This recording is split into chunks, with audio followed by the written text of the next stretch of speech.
오늘 말씀 나누겠습니다. 오늘 이제 2024년도 이제 12월 마지막 주일이고, 우리가 지금 마가복음 이제 중요한 부분 조금 나누고 있어요. 그래서 계속해서 오늘도 마가복음 말씀 나누도록 하겠습니다.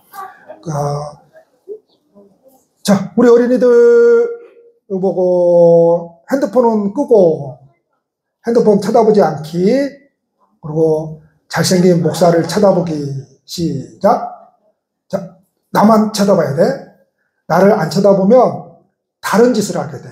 그러니까 나를 쳐다봐야 돼. 알았죠? 나를 딱 쳐다봐야 돼. 어른들도 마찬가지예요. 설교를 할 때에 딱 설교자를 쳐다봐야지 밑에를 쳐다보거나 쓰지 마세요. 제 설교 써봤자 아무 재미가 없습니다. 그래서 쓰지 마세요.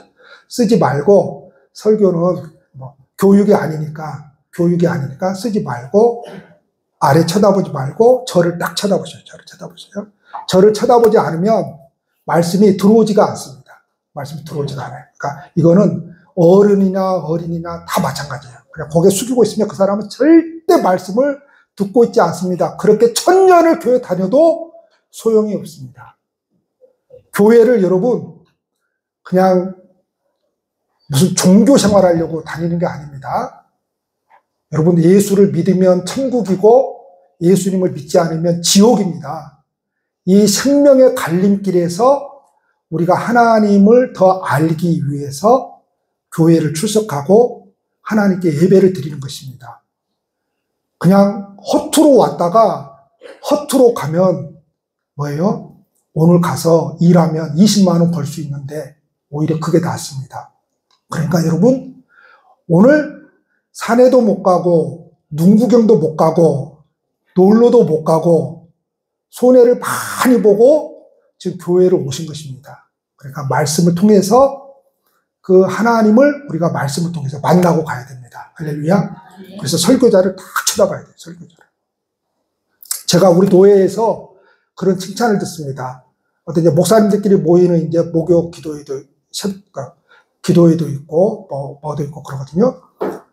어떤 목사님이 그래요. 설교 듣는 자세가 오한테 목사님이 제일 좋다 그럽니다. 설교 듣는 자세가. 보통 목사님도 설교 안 듣습니다. 많아잖아요. 쟤 또 딱 나오면 무슨 설교 하겠다고 대부분 안 듣습니다.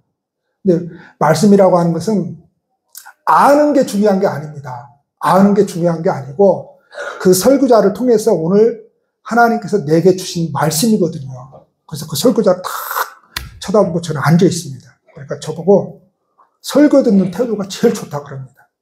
저는 지금까지 예수 믿고 나서 24살 때 교회를 다니는데, 그리고 25살 때 성경 공부를 하면서 은혜를 받았습니다. 그 뒤로 저는 예배 시간에 설교를 안 듣는다? 상상할 수가 없습니다. 이게 가장 중요한 겁니다. 가장 중요한 겁니다. 그러니까 교회에 와가지고 무슨 일을 하는 것이 중요한 게 아니고, 여러분, 예배 시간을 통해서, 성경 공부 시간을 통해서 하나님의 말씀을 듣는 것이 굉장히 중요합니다. 그리고 그 외에 봉사하는 것은 그 말씀에서 나오는 봉사여야 합니다. 그런데 말씀이 안 된 사람들이 막 이것저것 하잖아요. 그 사람들은 100% 나중에 가서 교회에 문제를 일으킵니다. 왜 그러는 거죠? 하나님의 말씀을 통해서 봉사하는 것이 아니고, 하나님의 말씀으로 사랑한 것이 아니고, 하나님의 말씀으로 찬양한 것이 아니기 때문에, 자기 잘난 것으로 했기 때문에, 자기가 한 것이기 때문에 인간은 꼭 그걸 나중에 티를 냅니다. 내가 했다고. 그래서 하나님의 말씀이 먼저 되어야 됩니다. 그러지 않으면 아무런 소용이 없습니다. 예수님께서 사역을 마치시고 제자들을 한적한 곳으로 가서 쉬라고 합니다. 왜 쉬라고 했을까요? 무슨 제자들이 노동을 합니까? 뭘 합니까? 그들이 말씀을 전하고 귀신을 쫓아내고 그런 영적인 일을 했죠. 그런데 가서 쉬라고 그럽니다. 그리고 예수님도 오늘 말씀 보니까 산으로 가서 쉽니다.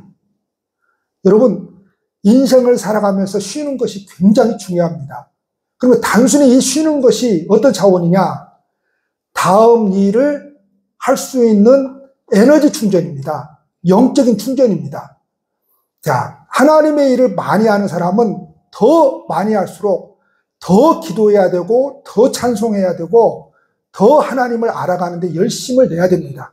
왜냐하면 거기에서 에너지가 나오기 때문에 그렇습니다. 그래서 쉬라고 하는 거예요. 쉬라고. 그래야 충전이 되어서 그 다음 일을 할 수 있는 것이거든요.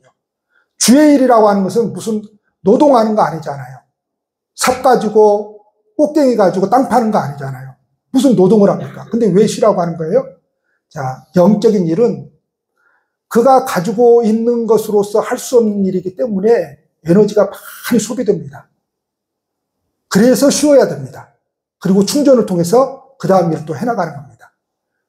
그래서 예수님께서 제자들을 향해서 먼저 배를 타고 바다를 건너가라고 합니다. 그래서 바다는 갈릴리 호수를 말합니다. 그리고 예수님도 산으로 갑니다.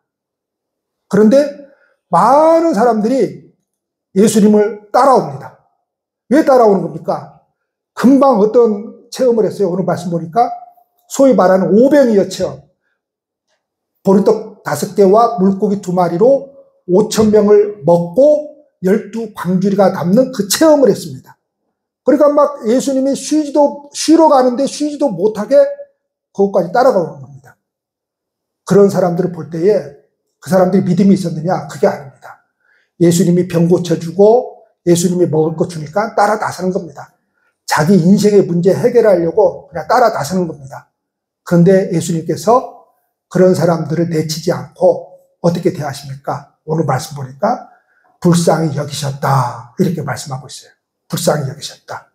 자, 여러분, 불쌍히 여기셨다, 불쌍히 여겼다 이 말은 긍휼의 마음이 있을 때에 사람이 불쌍하게 보이는 겁니다.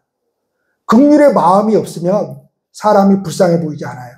자, 불쌍하다 이 말은 어떤 뜻인가 하면은 습기가 있다 이런 뜻입니다. 습기. 그러니까 사람이 감정에 습기가 있어야 됩니다. 우리가 지난 시간에 말씀 나눴죠? 4가지 밭에 대해서 말씀 나눴잖아요. 그래서 누가복음에도 보면은 그걸 말씀하고 있는데 더러는 바위 위에 떨어짐에 싹이 났다가 습기가 없으므로 말랐고 그러거든요.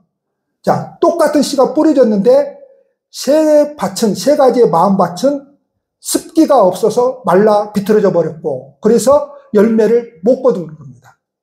한 사람의 마음밭만 뭐가 있었다는 거죠? 습기 때문에 열매를 맺을 수 있었다는 것이죠. 그러니까 이 습기는 뭔가 하면 생명을 살리는 절대적인 요소가 습기입니다. 신앙도 마찬가지입니다, 여러분. 감정에 뭐가 있어야 돼요? 마음에 습기가 있어야 돼요. 불쌍한 사람을 보면 불쌍히 여길 줄 아는 습기가 있어야 돼요.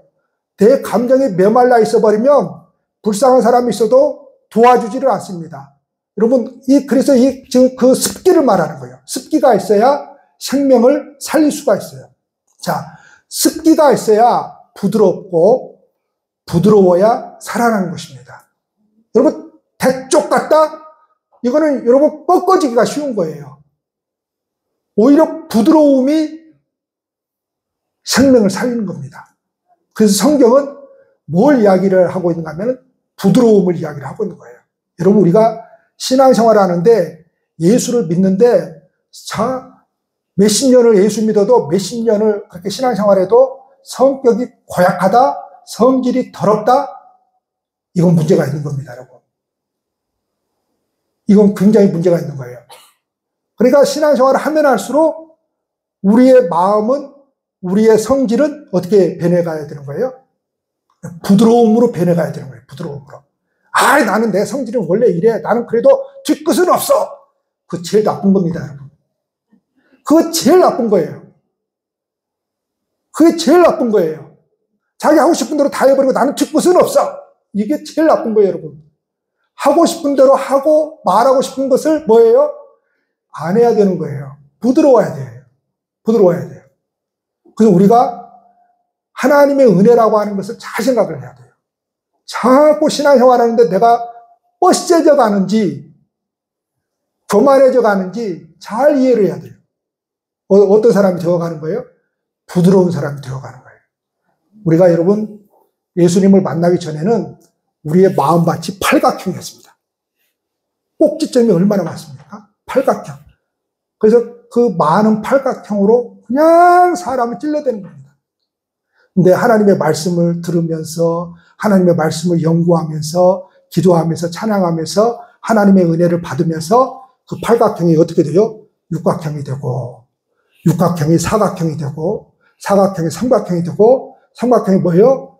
원으로 됩니다. 둥글둥글하게 원으로 됩니다. 원으로 돼요. 그래서 습기가 있어야 부드럽고 부드러워야 살아나는 것입니다. 그래서 그 긍휼의 마음으로 예수님께서 분명히 저 사람들은 예수님을 믿고 무슨 하나님께 영광을 올려드리기 위해서 저렇게 따라 나서는 거 아니에요. 쉬는 자리까지 저렇게 쫓아다니는 거 아니에요. 뭐예요? 먹을 거 생기니까, 기적을 체험하니까, 병 고칠 수 있으니까, 자신들의 인생 문제 해결해 주니까, 아, 저런 사람 같으면 우리가 지금 로마의 식민지로 있는데 해방시킬 수 있겠구나 라고 쫓아다니는 거죠. 그런데 예수님은 뭐예요? 그런 사람들을 긍휼의 마음으로 보는 겁니다. 긍휼의 마음으로. 그러면 그 사람의 상황과 그 사람의 환경을 보면 긍휼의 마음으로 보면 이해가 됩니다. 아, 저럴 수도 있겠구나. 그럴 수도 있겠구나. 근데 아무런 감동이 없고 다른 외부적인 초점에 자꾸 맞추는 사람은 긍휼의 마음이 없는 겁니다. 불쌍히 여기는 마음이 없는 겁니다. 여러분, 긍휼의 마음을 가질 때에 우리가 상대방을 이해할 수 있는 겁니다. 긍휼의 마음을 가질 때에 먼저 내 자신이 변화되는 거예요. 내 자신이. 여러분, 우리는 예수라고 하는 이 신앙을 통해서 우리 자신을 변화시키는 것이지 나는 변하지 않고 다른 사람 변화시키려고 노력하는 거 아니잖아요. 그래서 사도 바울이 제일 두려워한 게 뭐였습니까? 그 복음의 일을 하면서 나는 하나님께 버림을 받을까 봐 그게 제일 두려웠잖아요. 그러니까 많은 일을 하는 것보다 중요한 것이 뭔가 하면 바로 내가 단독자로서 하나님 앞에 서는 것입니다. 목사도 필요 없고 목사 할애비도 필요 없는 겁니다. 내가 단독자로서 하나님 앞에 서는 겁니다. 자, 긍휼의 마음은 겸손의 본질입니다. 겸손한 사람은 그 긍휼의 마음이 있어요. 겸손한 사람은 다시 말해서 그 감정에 습기가 있다 이 말입니다. 근데 겸손하지 못한 사람은 그 감정에 습기가 없어요. 그러니까 메말라 버리는 거죠. 메말라 버리는 거예요. 자, 이 오병이어의 기적으로 12광주리를 남을 정도로 배불려서 이 사람들이 만족했습니다. 많은 사람들이 정말 이거는 천지창조 이래로 전무후무한 일이잖아요. 그 보리떡 5개, 물고기 2마리로 5,000명을 먹였다. 그리고 12광주리를 남겼다. 이걸 여러분 우리가 직접 체험했다고 해보십시오. 여러분 사람 미쳐버립니다. 우리가 살아계신 하나님을 만나잖아요. 소위 말해서 만나잖아요. 그럼 여러분 사람 미쳐버립니다.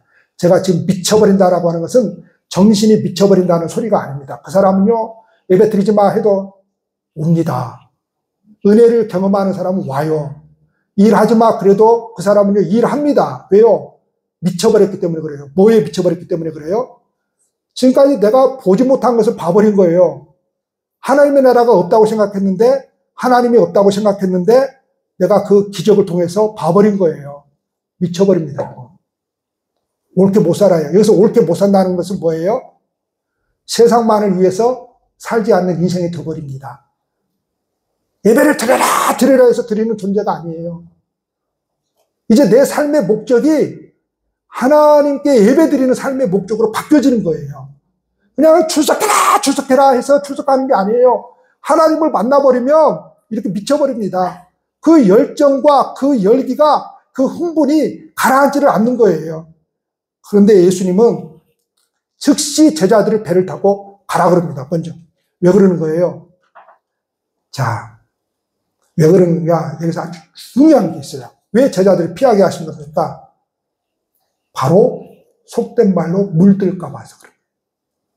하나님의 일을 하는 사람이 저런 많은 무리들이 따르는 그 가치관하고 똑같으면 돼야 안 돼요? 안 되는 거죠. 많은 무리들은 그럴 수 있어요. 그럴 수 있는 거예요. 그러나 주의 종들이 만약에 저 사람들과 똑같다고 한다면, 가치관이 똑같다고 한다면 어떻게 되겠어요? 그래서 피하라고 하신 것입니다. 자, 그리고 피하는 이유가 또 하나 있어요. 요한복음에 보니까 오늘 이 사건을 똑같이 기록을 하고 있는데 왜 피하라고 했느냐? 요한복음에 보면 예수께서 그들이 와서 자기를 억지로 붙들어 임금으로 삼으려는 줄 아시고 다시 혼자 산으로 가십니다. 그러니까 그렇게 기적을 베푸니까 사람들이 뭐예요? 와, 이 사람 우리의 대통령으로 삼자 이 말이에요. 이 사람이 우리 대통령으로 삼으면 맨날 그럴 거 아니에요. 우리한테 기도해가지고 빵 줄 것이고 기도해가지고 병 고쳐줄 것이고 우리가 로마의 식민지에 있는데 이 사람 한 사람이면 로마의 식민지에서 우리를 분명히 해방시킬 수 있는 그런 존재다. 우리 이 사람을 임금으로 삼자 이거예요. 그래서 피해버리는 거예요. 그래서 가라고 한 것이고 예수님이 이 세상에 오신 목적은 그게 아니다 이 말이에요. 그러니까 피해버리고 그래서 제자들 보고 먼저 베세다로 건너가라 이렇게 말씀을 하신 것입니다. 자, 예수님은 기도하러 산으로 가셨어요. 이윽고 제자들이 탄 배는 바다 한가운데, 즉 갈릴리 호수가 너무 커서 바다로 표현을 한 거예요. 거기 가면 너무 진짜 커요. 끝에서 끝이 안 보여요. 정말 커요. 근데 바다 한가운데에 있게 되었습니다. 근데 그날 밤에 무슨 일이 있었는가 하면 오늘 48절에 보니까 바람이 거스렸다라고 하는 것은 뭐예요? 나 이쪽 방향으로 가고자 하는데 바람이 정반대로 오는 거예요. 그래서 너무너무 노젓기가 힘이 드는 거예요. 근데 밤 사경쯤에 예수님께서 바다 위로 걸어오시는 거예요. 밤 사경쯤. 밤 사경쯤은 새벽 3시에서 6시입니다. 여러분, 잠언서에 보면은 그런 내용 있죠. 누가 아침을 보았느냐 하면서 하나님께서 그 아침에 동이 터오는 그때가 가장 칠흑같이 어두운 때예요. 그러죠? 가장 밝음이 올 때 가장 칠흑같이 어두운 때예요. 요즘 우리의 나라의 시국으로 본다면 분명히 이 교회 지금이 얼마나 어두운 때입니까? 근데 여러분 걱정하지 마세요. 이 어두움이 물러가고 가장 우리나라가 민주주의로 가기 위한 그 길에 지금 우리가 있습니다. 이전보다도 더 견고한 민주주의로 가기 위한. 태양이 떠오르기 전에가 가장 어두울 때거든요. 그 시간이 사경쯤이에요. 밤 사경쯤. 예수님의 제자들이 노를 젓고 맞바람을 맞고 꼼짝달싹 못하니까 예수님이 바다 위로 걸어서 나타나신 거예요. 자, 여러분, 이 바람은 뭘 말하는 겁니까? 내가 가야 할 길을 가지 못하게 만드는 겁니다. 바람은 제자들이 가야 할 항로를 가지 못하게 만듭니다. 제자들은 그래서 이 바람을 맞서서 힘겹게 노를 젓고 있습니다. 여러분 보십시오. 방금 몇 시간 전에 뭔 기적을 경험했어요? 그 오병이어의 기적을 경험했어요. 전무후무한 기적을 경험했어요. 그럴 때 우리는 어떻습니까? 하나님이 내 인생을 다 책임져 줄 것 같고 내 모든 문제는 하나님께서 길을 열어주실 것 같고 내 자식들의 문제도 다 해결해 줄 것 같죠.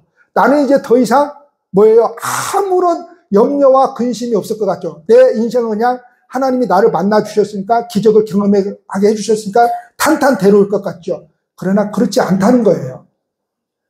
그 기적을 경험하고 이제 하나님 섬기면서 살아가야지. 하나님 만났으니까.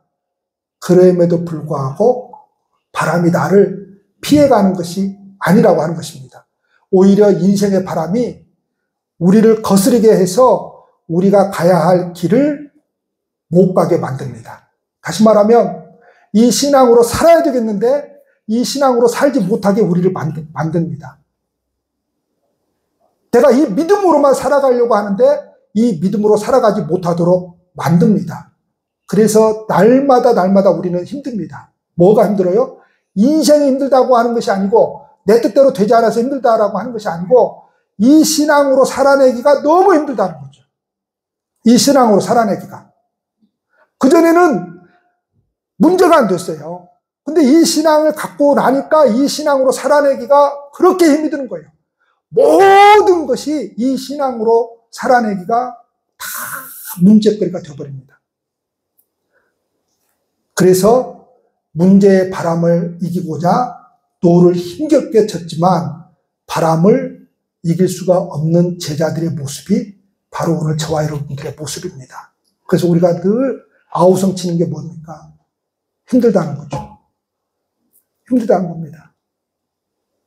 이렇게 하나님 섬겨 나가는 거, 이렇게 내 삶이 힘든데 그 와중에도 예배를 드리고 살아간다라고 하는 거, 그 와중에도 기도하며 살아가야 된다라고 하는 거, 그 와중에도 봉사하며 헌신하며 하나님을 사랑하며 살아간다라고 하는 것이 너무너무 힘들다고 하는 것입니다. 이때 여기서 우리는 예수님의 시선을 바라봐야 됩니다. 예수님은 제자들이 힘겹게 노젓는 것을 보았다 그럽니다. 아니, 밤 4경쯤에 아무것도 보이지 않는 그 칠흑 같은 어둠에서 예수님은 봤다고 그럽니다. 이 말이 안 되잖아요. 그분은 하나님이니까 우리의 모든 사정을 다 아십니다. 할렐루야.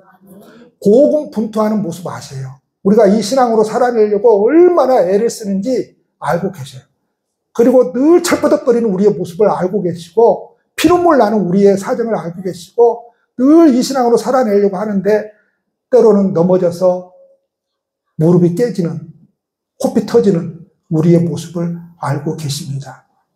그렇게 불안에 떨고 있는 제자들에게 보고만 있는 예수님이 아니라 찾아오셔서 뭐라고 말씀하십니까? 안심하니 내니 두려워하지 말라 그럽니다. 그리고 배에 올라가 그들에게 가시니 그 무섭던 바람이 그칩니다.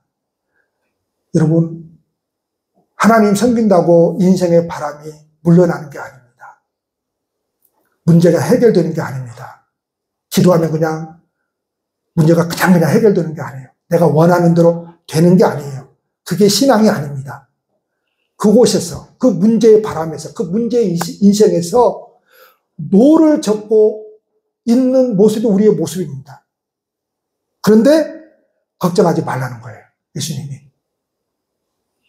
안심하라, 두려워하지 말라 말씀하십니다.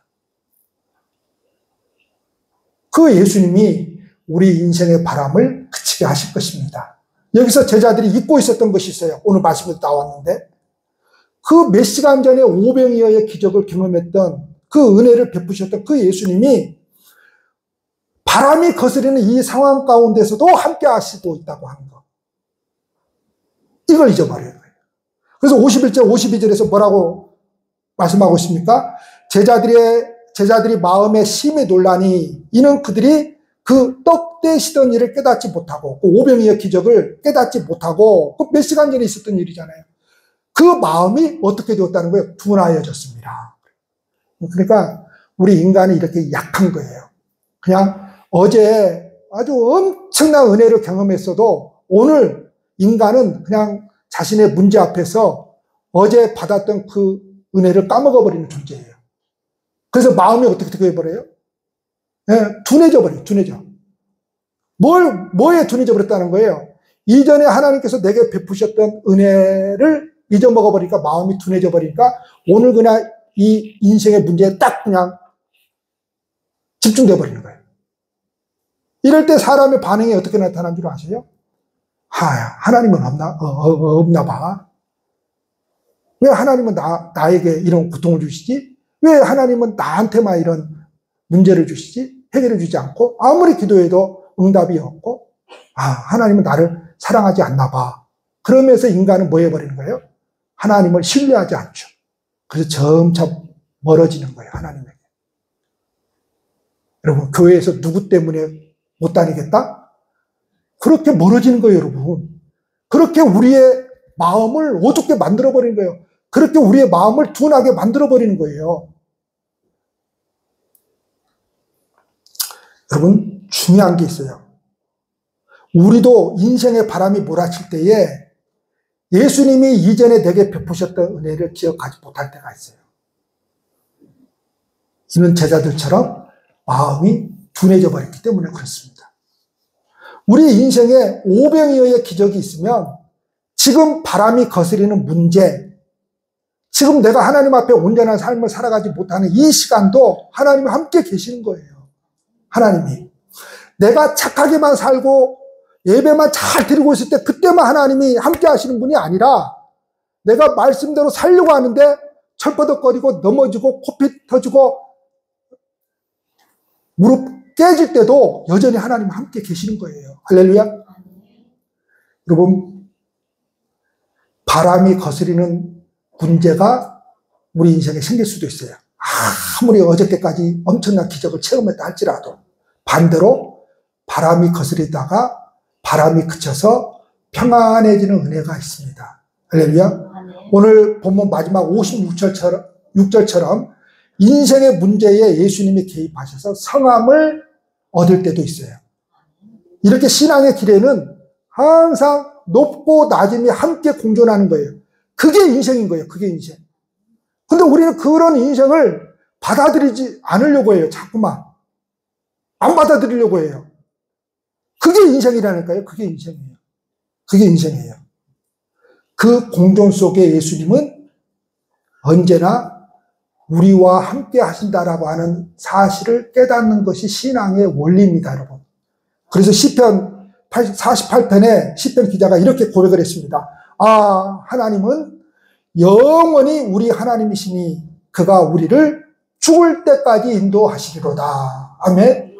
여러분, 하나님은 우리를 만나주셨다라고 하는 것은, 하나님은 우리를, 하나님의 교회를 불러주셨다라고 하는 것은 저와 여러분들이 죽을 때까지 함께 하려고 불러주셨어요. 예수님이 십자가에 죽으신 것은 일시적인, 네가 나한테 잘해야 된다, 착하게 살아야 된다, 잘할 때만 내가 너와 함께 있을 거야, 그러려고 임마누엘 하나님으로 오신 분이 아니라 죽을 때까지 우리와 함께 하시려고 예수님이 이 세상에 오신 것입니다. 할렐루야. 만약 여러분, 내가 잘할 때만 예수님이 함께 계시고, 내가 막 굉장히 하나님에게 봉사 잘할 때만 영광 올릴 때만 하나님이 함께 계시면 여러분, 이 자리에 남아있을 사람은 한 사람도 없습니다. 목사 할애비도 못 남아있습니다. 다 벌써 뭐예요? 지옥 가서 있어야 됩니다. 근데 우리가 이 자리에 여전히 존재하는 것은 왜 그러는 겁니까?